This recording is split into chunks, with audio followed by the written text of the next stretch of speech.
Conferences are back, but how are they adapting? Hey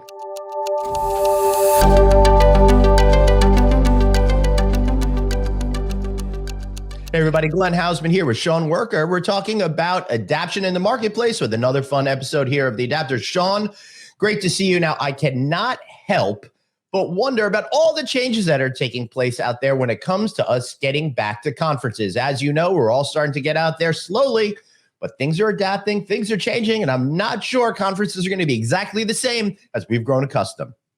Well, you've been to a few now. You've actually been to live events and conferences, the Hunter Conference and et cetera, et cetera.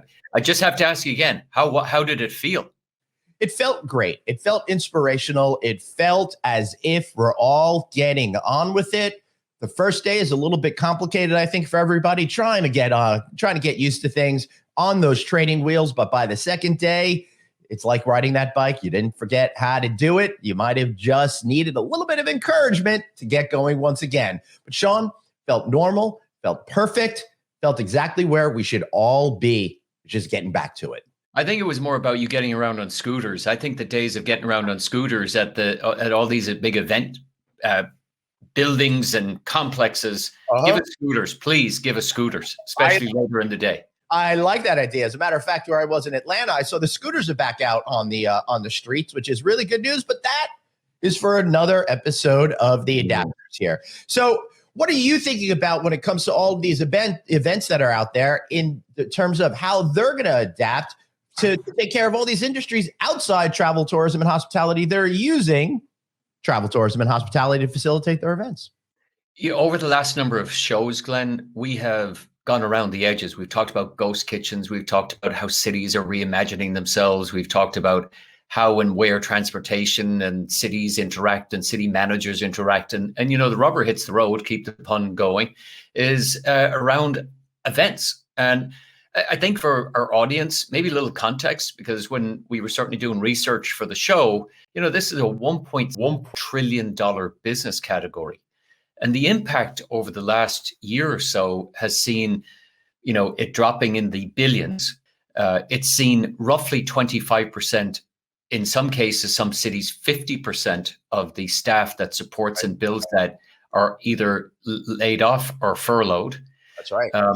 And so I think one of the biggest issues is, how do you restart the engine? It's gummed up, it's been parked. How do you restart the engine?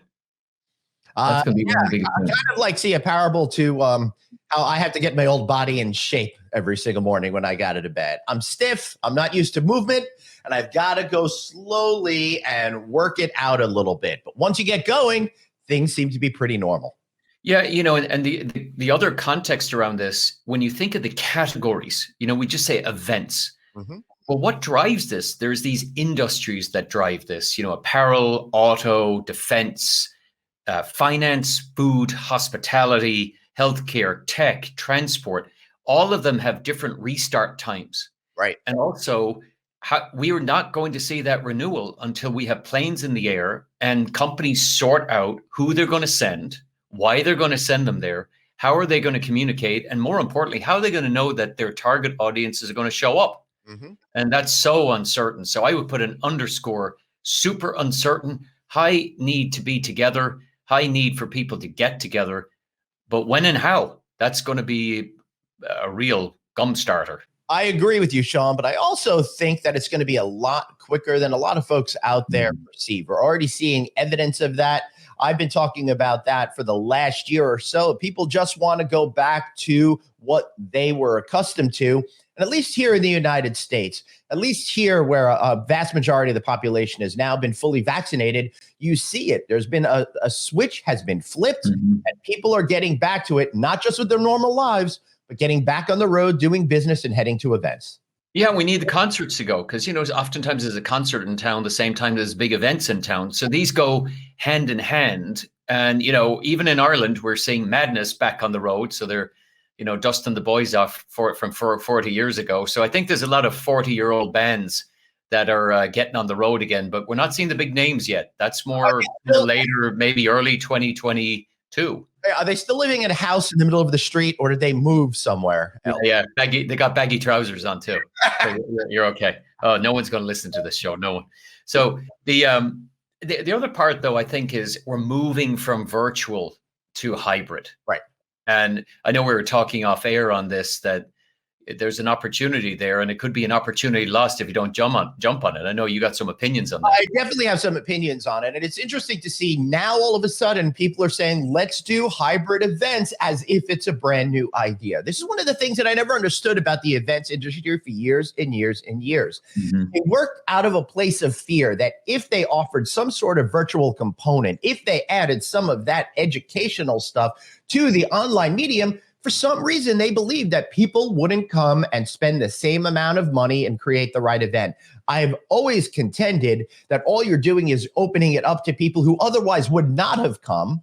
I don't know anybody in their right mind who's going to say, I'd rather stay home and look at a computer screen than get out there, mix, mingle, be productive, and have real life experiences. So I think now event planners are going to realize, we can appeal to a different subset of people, make some more money, and really create an event that just goes beyond the barrier of the rooms that they're physically in. We'll get to it in short takes, but I think it's appropriate to bring it up here, is know thy customer. Right. And know who you are, and know what customer is driving the reason why everybody shows up. If it's an investment conference, there's a hint there. If the investors aren't showing up, there's no show. If it's an auto show and the key brands aren't showing up, there's no show. So getting this understanding of what is driving your event. Secondly, I've had enough conversation in the last 10 days with CEOs, and the conversation is this: travel budgets have been firmly tapered back and at least 25% off. Right. So that's an opportunity for event planners and a necessity to go hybrid. Because there are people that will not go to these events now, courtesy of the travel budgets, because it's been proven they're more productive by not going. Instead of sending a horde of 10, maybe 4 of the key people will be fine, and the other 6 are at home. The event planners, and in their hybrid environment, turns that into a connect point. And we've got some takes on that in a few minutes. Yeah, we certainly do. But I got to tell you, I think that this is a temporary thing. Everything is always in flux. Everything is moving. I think we're going to be moving into a positive direction. And while we may see virtual events hybrid events eat into some of the overall audience because of those travel budgets, I think as people once again realize a competitive advantage to being out in force in person, those will start to wash away a little bit and bring us back to where we were in 2019. Well, MIPIM and others, they went ahead last year and they had a hybrid event in Paris that's planned in September. And so this is an indication of adaptation. It's also the innovation has yet to show up in the event business. So as we think about how to challenge the event organizers, reminding them a couple of things as we go into short takes, is a couple of things. A reminder on know your market. Know who's driving the reason why the others are coming. If whatever that is, you need to know that. You may have to sing a different tune. You may have to find a different tone and texture to how you bring people together, but content is everything. Relevant content as people come out of this is key. Secondly, safety remains a big issue. I remember the event that you went to, and safety, people, it's still on our mind, and will still probably be on our mind, depending on what geography you're in. That's right. So, there's a different profile for local, and I call that geography local. America has a different profile than whether the borders are open or closed, depending on what European country you're going. And if you're going to Asia, it has a different profile. Right. So this is going to take 1.5 years to find some sense of equilibrium and openness. Right. Absolutely. And let me add, Sean, that I think that people attending conferences initially are a self-selecting group. They are the ones who are traditionally more bold or brave. They're the ones that are used to getting back on the road and having different experiences. So country, regional before global, and how event organizers can attract and maintain a relationship with their international percentage that goes in, even when they don't have the ability to travel efficiently to the country. The hybrid model, we certainly recommend, and marketers and planners, and particularly the marketing and planning technology is very available, and there needs to be a different attitude to syncing up planning and marketing in a way that aligns it to communicating it swiftly and broadly across the hybrid as well as the in-person.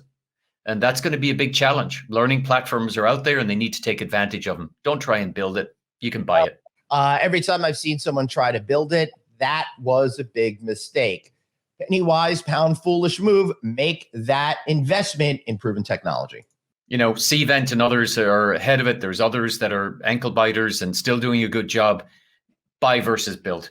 And then EventCast. I think that's going to come up probably in one of our other shows.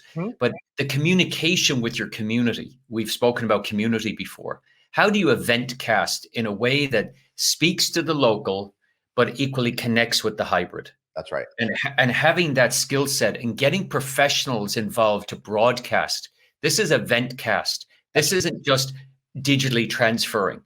And I think the FT, as an example, have done a great job with bringing their FT weekend online. They've now done other events and making the content available, possibly as a subscription model, for that 30-day window for you to consume the EventCast, like a vodcast, right, in a way that's digestible, and you can consume it in a different way, different days. You can use it for inspirational conversations back at the ranch, as well as maybe getting your customers involved and learning from it and enabling that as a learning tool. So EventCast would be our big fifth short take for this conversation. And it's going to be an ongoing conversation about events. I'll tell you what, Sean, you're absolutely right. I love that idea of having that stuff available for reviewing. It's rewatchable. It helps extend the learning environment way beyond when your event is over.